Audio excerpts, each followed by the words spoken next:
Everyone welcome back to Shah bank YouTube channel. स्वागत है आपका एक बार फिर से शाह बैंक के यूट्यूब चैनल पर। इस सेशन में हम डिस्कस करने वाले हैं आपका मॉक टेस्ट 3 जो ऑलरेडी टेलीग्राम पे अपलोड कर दिया था मैंने कल। आज इसको हम लोग डिटेल एनालिसिस करेंगे प्लस डिस्कस करेंगे एक्सप्लेनेशन के साथ सारे 30 के 30 क्वेश्चंस का। ठीक है, आपके एग्जाम में जनरल इकोनॉमिक्स आपको पता ही है 10 नंबर की आएगी। तो जितने भी आपके सिलेबस में पोर्शन थे 10-11 सबसे मैंने क्वेश्चन इसमें डाल रखे हैं। 30 MCQs हम लोग प्रैक्टिस करेंगे आपके जनरल इकोनॉमिक्स में। हमारा टारगेट क्या रहने वाला है भाई आज का कि इकोनॉमिक्स में भी आपके एटलीस्ट 25 तो होने ही चाहिए, 28 तो होने ही चाहिए। कितने? 30 में से। क्लियर? वैसे तो 30 आउट ऑफ 30 भी बिल्कुल पॉसिबल है इकोनॉमिक्स में, आप ला सकते हैं इजीली अगर आपने अच्छे से पढ़ा होगा तो। ठीक है, तो मेरा यहाँ पे मेन टारगेट ये रहेगा इस मॉक टेस्ट में। ठीक है, क्योंकि इकोनॉमिक्स का ये फर्स्ट है और ओवरऑल थर्ड मॉक टेस्ट है। ऐसे ही आते रहेंगे, टेंशन नहीं लो। इकोनॉमिक्स हम अच्छे से प्रैक्टिस करेंगे सारे के सारे पोर्शंस को। क्लियर? चलो भाई स्टार्ट करते हैं आज का सेशन। तो भाई टेलीग्राम जरूर से ज्वाइन कर लेना। एक दिन पहले मैं अपलोड कर देता हूँ आपका मॉक टेस्ट, जिससे बच्चे घर में पहले से प्रैक्टिस कर लें, फिर अगले दिन आके इसकी एक्सप्लेनेशन सुने। फिर उसके बाद एक्सप्लेनेशन के बाद मैं पीपीटी आपको एनोटेशन के साथ अपलोड कर देता हूँ। ठीक है भाई, चलो आ जाओ भाई पहले क्वेश्चन पे। देखो फर्स्ट क्वेश्चन क्या कह रहा है ये, जनरल इकोनॉमिक्स। जनरल इकोनॉमिक्स अगर आप लोगों ने नहीं किया तो एक बार जाके रिवीजन ज़रूर कर लीजिएगा। ये हमारी प्लेलिस्ट है जनरल इकोनॉमिक्स फॉर। ठीक है, इसमें 9 वीडियोस आपको मिलेंगी, एक और अभी मैंने ऐड कर दी है, 9 वीडियोस होंगी। वो सारे के सारे टॉपिक्स आपके मैंने डिटेल्ड एक्सप्लेनेशन साथ में MCQs के साथ प्रैक्टिस करवाए हुए हैं। वो एक बार जाके चेकआउट ज़रूर कर लीजिएगा। जो टॉपिक आपको लग रहा है कि भाई मुझे थोड़ा सा वीक है तो वो वाले में एक बार रिवाइज कर लीजिएगा। क्लियर? चलो आ जाओ क्वेश्चन फर्स्ट पे। The capital that is consumed by an economy or a firm in the production process. Production process में जो आपका पैसा कैपिटल जो आपका जो कंज्यूम होता है उसको क्या कहते हैं? Capital loss, production cost, dead weight loss या डेप्रिसिएशन? यस, हाँ जी। यस, तो पहली चीज ये है भाई, हमारा डेप्रिसिएशन है हमारा करेक्ट आंसर। डेप्रिसिएशन है क्या चीज़ भाई ये? तो depreciation is nothing in economics. Depreciation gradual decrease. ठीक है, इकोनॉमिक्स में हम लोग क्या डेप्रिसिएशन किसको कहते हैं भाई? That is gradual decrease. ठीक है, जब भी आपका ग्रेजुअल डिक्रीज होगा किसका? आपकी इकोनॉमिक वैल्यू का। ठीक है, इकोनॉमिक वैल्यू का डेप्रिसिएशन आपने अकाउंटेंसी में भी पढ़ा होगा। क्लियर? आपकी इकोनॉमिक वैल्यू का जब भी ग्रेजुअल डिक्रीज होगा, ठीक है, चाहे कैपिटल स्टॉक हो आपके फर्म का या फिर आपकी अदर एंटिटी हो या फिजिकल डेप्रिसिएशन हो, ठीक, तो ये सारी चीज़ें आपकी किस में आती हैं? That is in depreciation. Clear? ये आपको याद रखना है। चलिए नेक्स्ट क्वेश्चन देखते हैं। Who proponent the opportunity cost. ठीक है, अपॉर्चुनिटी कॉस्ट जो होती है, अपॉर्चुनिटी कॉस्ट थ्योरी को किसने प्रपोन्ड किया था? International trade. ठीक है, opportunity cost theory of international trade को किसने प्रपोन्ड किया? ये आपसे पूछा है। राइकार्डो, मार्शल, हेक्सर एंड ओहलिन या फिर हैबलर? यस, किसने किया था इसको प्रपोन्ड? देखो भाई, जिसने भी ये किया था, अभी देखते हैं किसने किया, बताएंगे आपको, थोड़ा सब्र रखो। तो इन्होंने क्या किया था भाई? कंपेयर किया था। क्या किया था? कंपेयर किया था किसको? दैट इज आपका कंपेरेटिव कॉस्ट को। ओके, किसके साथ? अपॉर्चुनिटी कॉस्ट के साथ। ठीक है, तो उसको हम लोग क्या कहते हैं? Opportunity cost theory of international trade. तो आपका करेक्ट आंसर हो जाएगा भाई Haberler propounded the opportunity cost theory of international trade. ठीक है, ऑप्शन डी हो जाएगा आपका correct answer for this particular question. Clear है? चलो आ जाओ भाई। नेक्स्ट पूछा गया आपसे, which among the following statement is incorrect. इनमें से कौन सी स्टेटमेंट इनकरेक्ट है ये आपको बतानी है। यस, देखो, on a linear demand curve, जो आपका लीनियर डिमांड कर्व होता है, ठीक है जी, आगे बोलो, all the 5 forms of elasticity can be depicted. Linear demand curve में क्या आप सारी की सारी 5 फॉर्म्स में इलास्टिसिटी डिपिक्ट कर सकते हैं? तो बिल्कुल नहीं, ये तो हो गया हाँ कर सकते हैं, बिल्कुल सही बात है, ये बिल्कुल सही बात है। तो ये तो सही है, आपसे इनकरेक्ट पूछा गया, ये याद रखना, ये अच्छे से पढ़ लीजिएगा, क्वेश्चन में ऐसे कंफ्यूज हो जाते हैं बच्चे maximum. If 2 demand curves are linear and intersecting each other, okay, then coefficient of elasticity would be the same on different demand curves at the point of intersection. बिल्कुल ये भी सही बात है भाई। क्लियर? ये भी आपकी पॉइंट हो गया सही। If 2 demand curves are linear and parallel to each other, then at a particular price the coefficient of elasticity would be different on different demand curves. हाँ जी, जब दो लीनियर डिमांड कर्व्स होंगे आपके पास जो पैरेलल चल रहे हैं पर्टिकुलर प्राइस पे, कोफिशिएंट ऑफ इलास्टिसिटी, तो डिफरेंट कैसे होने वाला है उसकी जो आपके जो डिमांड कर्व के अकॉर्डिंग इलास्टिसिटी डिफरेंट की होगी, दोनों चीज़ें सेम ही हो रही हैं तो डिफरेंट नहीं होने वाली इसमें, तो दैट्स वाई आपका ऑप्शन सी हो जाएगा इनकरेक्ट। आपसे इनकरेक्ट पूछा गया है भाई, कौन सा पूछा गया था आपसे, इनकरेक्ट वन, तो वो है आपका option C. Clear, option C हो जाएगा आपका करेक्ट आंसर। चलिए नेक्स्ट क्वेश्चन देखो।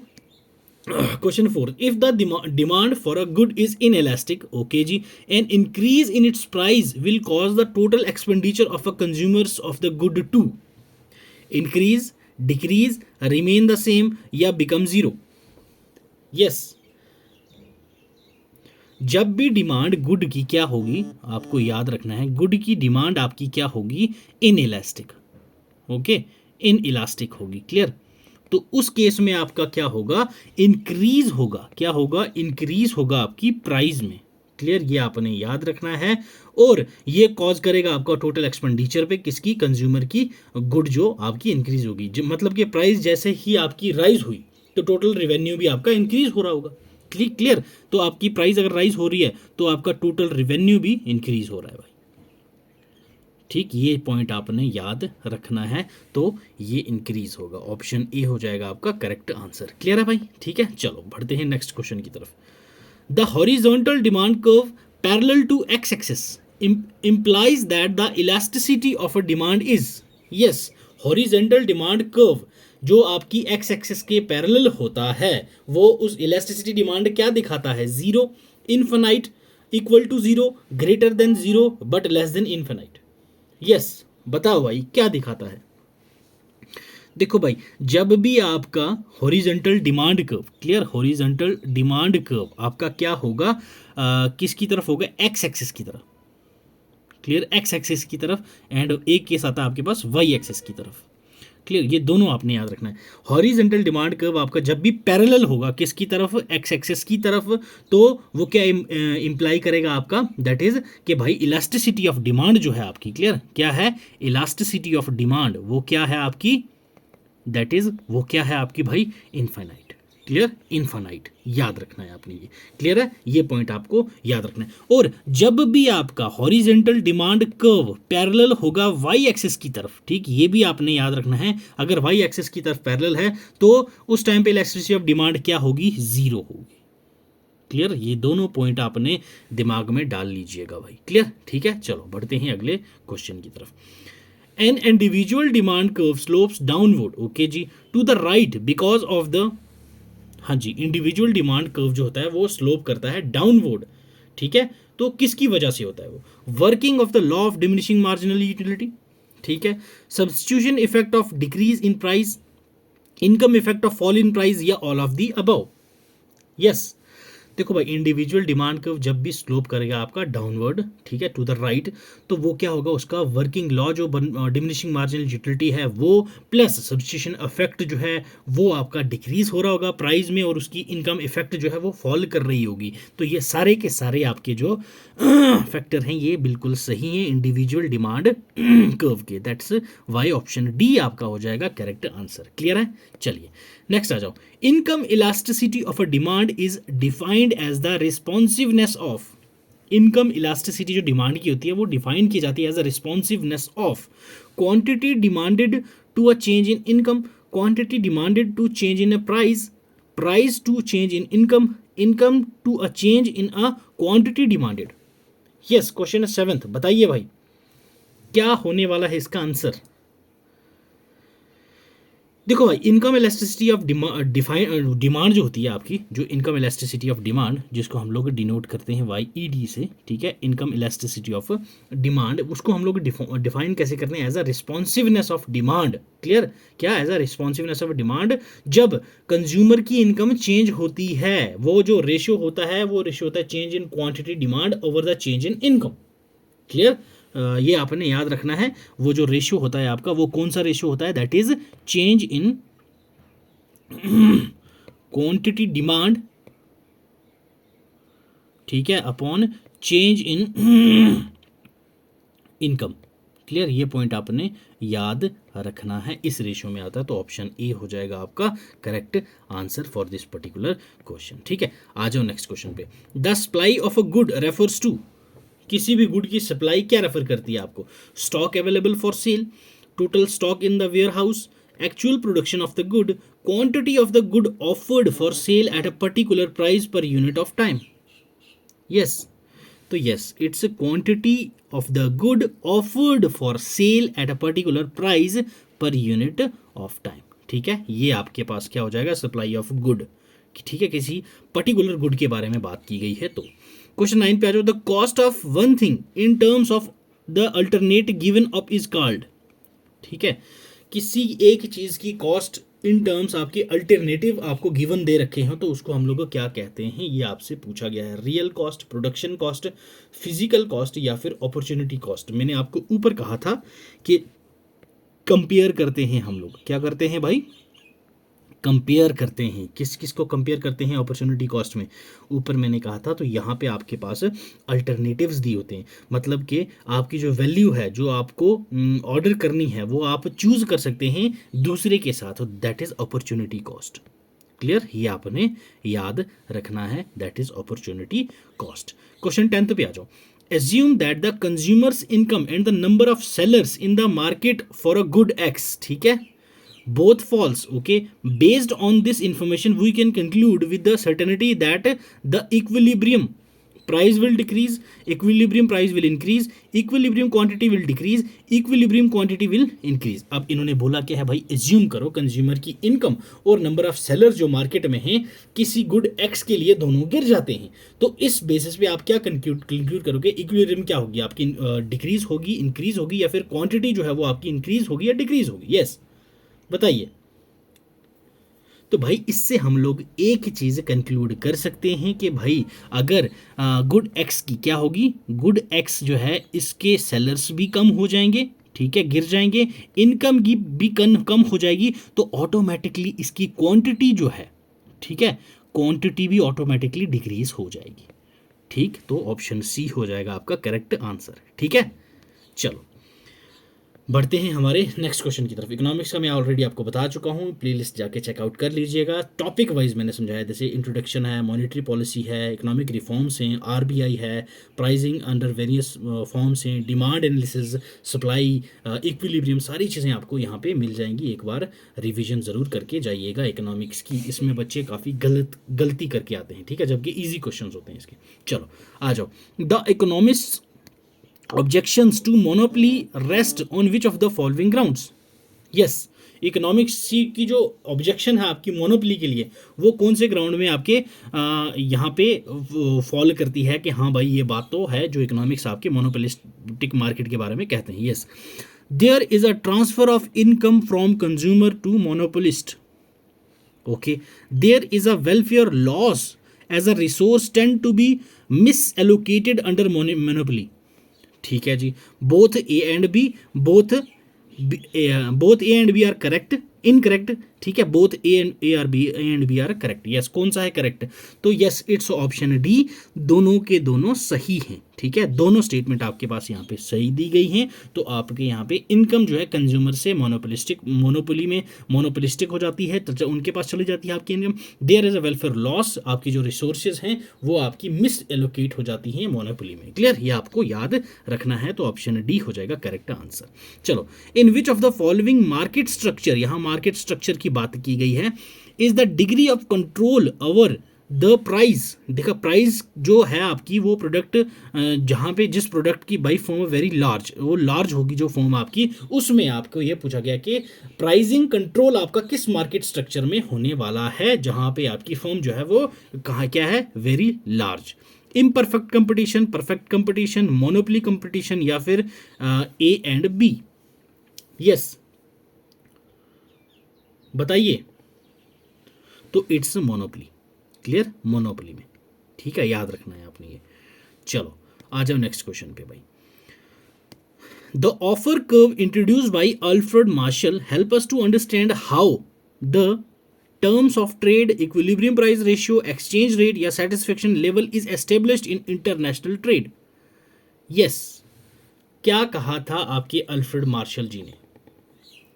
तो yes, it's help us to understand how the terms of trade, ठीक है, टर्म्स ऑफ ट्रेड जो है वो एस्टेब्लिश कैसे की जाती है इंटरनेशनल मार्केट में। ये आपका ऑफर कर्व था जो आपका इंट्रोड्यूस किसने किया था? अल्फ्रेड मार्शल ने। क्लियर, ये आपको याद रखना है। तो ऑप्शन ए हो जाएगा आपका correct answer for this particular question. चलिए आ जाओ नेक्स्ट क्वेश्चन पे।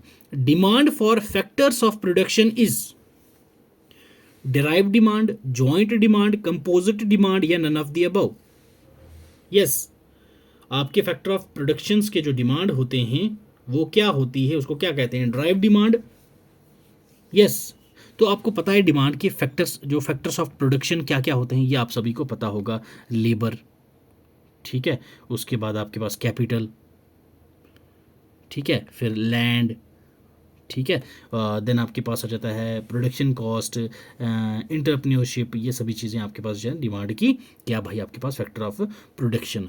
तो अगर इन सभी चीज़ों का हम लोग क्या करें, गठित करें, तो वैल्यू बेस्ड जो प्रोडक्शन हमारे पास प्रोड्यूस करेगा कौन? कंज्यूमर। तो उसको हम लोग क्या कहेंगे भाई? Derived demand. ठीक है, demand for factor of production is derived demand. Clear, ये आपने याद रखना है। तो ये डिराइव्ड डिमांड होती है। कौन सी डिमांड होती है? Derived demand. क्लियर है? चलो बढ़ते हैं अगले क्वेश्चन की तरफ। क्वेश्चन 15 देखो, the producers demand for a factor of production is governed by dash of the factor. Yes, producer की डिमांड जो है फैक्टर ऑफ प्रोडक्शन के लिए वो गवर्न किसके किस फैक्टर के बदौलत की जाती है? प्राइस डिक्रीज हो जाएगा, मार्जिनल प्रोडक्टिविटी, अवेलेबिलिटी या प्रॉफिटेबिलिटी?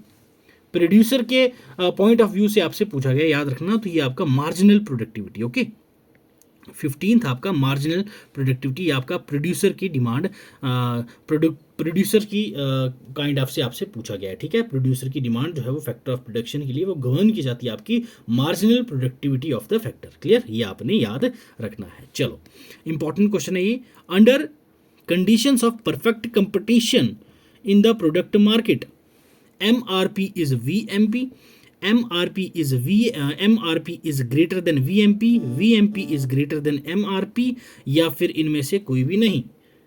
यस, कौन सा है आपके पास करेक्ट ऑप्शन? यस बताइए भाई। तो भाई इट्स ऑप्शन ए, ठीक है, जो आपकी MRP होती है, ठीक है, वो आपकी इक्वल रहती है VMP के। क्लियर, ये अच्छे से हमने जब वेरियस फॉर्म्स ऑफ मार्केट पढ़ी थी, वहाँ पे ये अच्छे से हमने पढ़ रखा है। ये जो आपका टॉपिक था, हर एक कंपटीशन के अंदर जो कंडीशन क्या रहती है, आपका मार्केट किस टाइप का रहता है, एग्जिट क्या है, एंट्री क्या है, ये सभी चीज़ें हमने वहाँ पे पढ़ी थी। तो क्लियर, ये चीज़ आपको याद रखनी है। एक बार रिवाइज कर लीजिएगा अपने नोट्स भी, अगर नोट्स नहीं बनाए तो वो जो मैंने प्लेलिस्ट दी है वहाँ से एक बार जाके रिवाइज ज़रूर कीजिएगा। चलो, which statistical measure helps in measuring the purchasing power of money? इनमें से कौन सा स्टैटिस्टिकल मेजर है जो आपकी मदद करता है परचेजिंग पावर मनी की मेजर करने में? Arithmetic average, index number, harmonic mean या टाइम सीरीज? यस, तो भाई सभी को पता है आपका index number. Okay, index number, option B है आपका करेक्ट आंसर। क्लियर, चलो नेक्स्ट आपसे पूछा गया भाई, Fisher's ideal index number is? Fisher का जो आइडियल इंडेक्स नंबर है वो क्या है? Arithmetic mean of Laspeyres and Paasche's index, harmonic mean of Laspeyres and Paasche's index, geometric mean of Laspeyres and Paasche's index या none of the above? Yes, Fisher का आपसे क्या पूछा गया? Ideal index number. हाँ जी, तो ये जो हम मेजर करते हैं ये change in volume from period to period रहता है, ये आपको याद रखना है। ये कैलकुलेट होता है आपका जियोमेट्रिकल मीन जो है आपकी चेन पास्चर्स वॉल्यूम इंडेक्स और चेन लास्पियर्स वॉल्यूम इंडेक्स के अकॉर्डिंग। तो ये जियोमेट्रिक मीन आपको याद रखना है, geometric mean of that is Laspeyres and Paasche's index. Option C हो जाएगा आपका correct answer, Fisher's ideal index number. Which among the following statement is incorrect? Again आपसे पूछा गया कि कौन सी स्टेटमेंट आपको यहाँ पे इनकरेक्ट दिख रही है या आपको बतानी है। Floating exchange rate system works on the market mechanism, तो बिल्कुल सही बात है, फ्लोटिंग एक्सचेंज आपका मार्केट मैकेनिज्म पे ही चलता है। ठीक है, नेक्स्ट आपसे बोला गया भाई floating exchange rate breeds uncertainties and speculation, बिल्कुल सही बात है, मार्केट में तो ये सब चीज़ें दिखने को मिलती हैं आपकी। Clear. Next, economic and political factors and value judgement influence the choice of the exchange rate system, तो बिल्कुल ये भी सही पॉइंट है आपके पास। तो नेक्स्ट अगर हम ना भी पढ़ें तो भी आंसर हमारा यही होने वाला है, क्योंकि इसके बाद तो कोई ऑप्शन है नहीं, तो फिर भी हम लोग चलो पढ़ते हैं। The system of floating exchange rate requires comprehension government intervention, ऐसा कुछ नहीं है। ठीक है, ये आपको याद रखना है, गवर्नमेंट की इंटरवेंशन यहाँ नहीं होती, तो दैट्स वाई ये हो जाएगा आपका इनकरेक्ट ऑप्शन। ठीक है, तो आपसे इनकरेक्ट वाला पूछा हुआ था। चलो आ जाओ भाई क्वेश्चन 20 पे। Which among the following statement is incorrect, again आपसे पूछा गया है कौन सी स्टेटमेंट इनकरेक्ट है। Welfare economics is based on value judgement, welfare economics is also economic with a heart, okay, welfare economics focuses on question about equity as well as efficiency, the founder of welfare economics was Alfred Marshall. Yes, कौन सा statement आपके पास यहाँ पे गलत है? हाँ जी, yes बोलो। तो भाई आपके पास ऑप्शन डी जो है ये आपका गलत है। ठीक है, ये आपने याद रखना है। आर्थर सीपी जो है ये हैं आपके क्या, फाउंडर ऑफ वेलफेयर इकोनॉमिक्स, ये आपको याद रखना है। वेलफेयर इकोनॉमिक्स आपकी टर्म कब दी गई थी? 1920 में, किसके द्वारा? आर्थर, ठीक है, आर्थर सीपी। तो इन्होंने क्या ओवरटेक करा था, किसको भाई? आपके प्रोफेसर मार्शल को। ठीक है, as a professor of economics university of Cambridge में। इनके बाद ये लीडिंग इकोनॉमिस्ट थे, ठीक है, जिन्होंने ये फाउंड की थी वेलफेयर इकोनॉमिक्स, ये आपको याद रखना है। Arthur CP, Arthur that is Cecil Pigou, Cecil Pigou, ये आपको नाम याद रखना है। क्लियर है? चलो बढ़ते हैं हमारे अगले क्वेश्चन की तरफ। Who is the lender of the last resort in the banking structure of India? India के बैंकिंग स्ट्रक्चर में आपको lender of the last resort किसको कहा जाता है? यस, ये तो हमने डिटेल में पढ़ रखा है भाई। एसबीआई को कहते हैं, आरबीआई को कहते हैं, एक्सिम बैंक को कहते हैं, यूनियन बैंक ऑफ इंडिया को कहते हैं, बताओ। हाँ जी, देखो भाई, lender of the last resort आप लोग यहाँ पे यूजुअली जो है वो कंट्री आपके किसी भी देश का सेंट्रल बैंक होगा। अब तो मैक्सिमम समझ गए होंगे। ठीक है, तो मैक्सिमम को पहले ही पता होगा भाई। ठीक है, कमेंट आपके बिल्कुल सही आ रहे हैं, तो it's option B, that is RBI. Clear? RBI आपका ऑफर करता है लोन्स बैंक्स को, अदर एलिजिबल इंस्टीट्यूशन को जो फाइनेंशियल डिफिकल्टी से जूझ रहे हो, एक्सपीरियंस कर रहे हो और हाईली रिस्की और नियर कोलैप्स पे हो, तो उनको भी आरबीआई मदद करता है। हमारा lender of the last resort होता है कौन? RBI, that is Reserve Bank of India. चलो, Dash is the official minimum rate at which central bank of a country is prepared to rediscount approved bills held by the commercial banks. कौन सा minimum rate होता है आपका जो central bank है वो prepare करता है आपको रीडिस्काउंट अप्रूव करता है आपकी बिल्स पे जो आपके कमर्शियल बैंक के होते हैं? Repo rate, bank rate, prime landing rate या रिवर्स रेपो रेट? यस, कौन सा होता है भाई बताइए? तो इट्स बैंक रेट। क्लियर? ये आपको याद रखना है। बैंक रेट ऑप्शन बी हो जाएगा आपका correct answer for this particular question. ठीक है, चलो। In order to control credit, RBI that is Reserve Bank of India should increase CRR cash reserve ratio and decrease bank rate, decrease CRR and reduce bank rate, increase CRR and increase bank rate, reduce CRR and increase bank rate. Yes, credit control को अगर हमने क्या करना है, RBI अगर उसको क्या करना चाहता है, ऑर्डर करना चाहती है, कंट्रोल करनी चाहती है हमारे क्रेडिट को। ठीक है, तो आरबीआई क्या करेगी बताइए भाई, क्या करेगी आरबीआई? जब भी आरबीआई को क्या करना है, कंट्रोल को क्रेडिट करना है, तो वो क्या करेगी, हमेशा आपके सीआरआर जो है इसको इंक्रीज कर देगी। क्या कर देगी? इंक्रीज कर देगी आपकी सीआरआर को, और उसके बाद क्या करेगी, इंक्रीज कर देगी आपके बैंक रेट को। क्लियर? बैंक रेट को भी आपके इंक्रीज कर देगी। उससे क्या होगा, हाई इन्फ्लेशन होगी इकोनॉमी में। क्या होगा? High inflation. ठीक है, इन दोनों की वजह से होगा क्या भाई, आपकी हाई इन्फ्लेशन देखने को मिलेगा। ठीक है, ये पॉइंट आपने याद रखना है। हाई इन्फ्लेशन आपको जब इकोनॉमी में देखेगा तो आरबीआई क्या कर देगी, आपके सीआरआर को लोअर कर देगी और बैंक्स को लोन एलेबल फंड दे देगी। तो ये हो जाएगा आपका option C, increase in CRR and increase bank rate. Clear है? चलो, which among the following is a function of RBI, Reserve Bank of India का इनमें से कौन सा फंक्शन है, ये आपसे पूछा गया है भाई। Bank issues a letter of credit to their customers certifying their credibility, तो ये तो कोई इसमें फंक्शन नहीं है आरबीआई का। ये collecting and compilation of statistical information related to banking and other financial sector, तो जी ठीक है। ओके, नेक्स्ट पढ़ते हैं। Banks underwrite the securities issued by public and private organisation, ये भी इसका कोई काम नहीं है। Accepting deposit from the public, ये ऐसा कुछ नहीं है। आप लोग जाके ऐसा नहीं कि आरबीआई में सेविंग्स अकाउंट खोल लोगे, ये आपका नहीं होता। ये बैंकर्स टू बैंक होता है, ये जनरल पब्लिक के लिए नहीं होता। ठीक है, तो आपका ऑप्शन बी है करेक्ट आंसर भाई। ये कलेक्ट करती है, कंपाइल करती है आपकी स्टैटिस्टिकल इन्फॉर्मेशन बैंकिंग की और अदर फाइनेंशियल सेक्टर की हमारे इंडिया में। क्लियर? आरबीआई। चलो क्वेश्चन 25 पे आ रहा हूँ।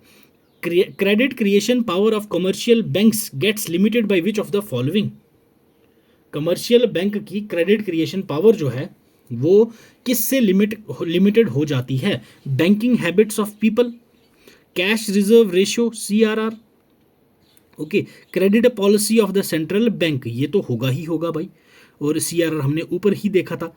ठीक है, तो यस, ऑप्शन ए भी आपका बिल्कुल है करेक्ट, तो दैट्स वाई ऑप्शन डी है आपका सही उत्तर इस क्वेश्चन का। क्लियर? सभी आपके पॉइंट्स बिल्कुल सही हैं यहाँ पे। ठीक है, तो चलो चलते हैं अगले प्रश्न की तरफ भाई। Number of times a unit of money exchange hands in course of a year is called, yes, क्या कहते हैं? Supply of money, purchasing power of money, velocity of money, value of money. बहुत इजी क्वेश्चन है भाई, ये सभी को पता होगा। यस, नंबर ऑफ टाइम्स जब आपकी मनी की यूनिट्स हैं, हैंड, हाथ चेंज होता है कोर्स पूरे साल में, तो उसको हम क्या बोलते हैं? Velocity of money. Velocity of money is the number of times a unit of money changes hands during exchanges in a year, तो वो आपकी कहलाती है वेलोसिटी मनी। ठीक है, वेलोसिटी ऑफ मनी। ठीक है भाई, चलो नेक्स्ट क्वेश्चन पे आ जाओ। Question 27, what is meant by autarky in an international trade, international trade में ऑटर्की का क्या मतलब है? Yes, autarky, monopoly in international trade, नहीं जी। Imposition of restriction in international trade, नहीं। Removal of all restriction from the international trade, नहीं। The idea of self sufficiency and no international trade by a country, तो ये है आपका correct answer. इसको हम क्या कहते हैं? इस टर्म को ऑटर्की। ठीक है, ऑटर्की। क्लियर? याद रखना है आपने। ऑटर्की क्या होता है? ये आइडिया होता है सेल्फ सफिशिएंसी के, हम अपने लिए बहुत है, हमें इंटरनेशनल ट्रेड किसी भी कंट्री के साथ नहीं करना, तो उसको हम ऑटर्की कहते हैं।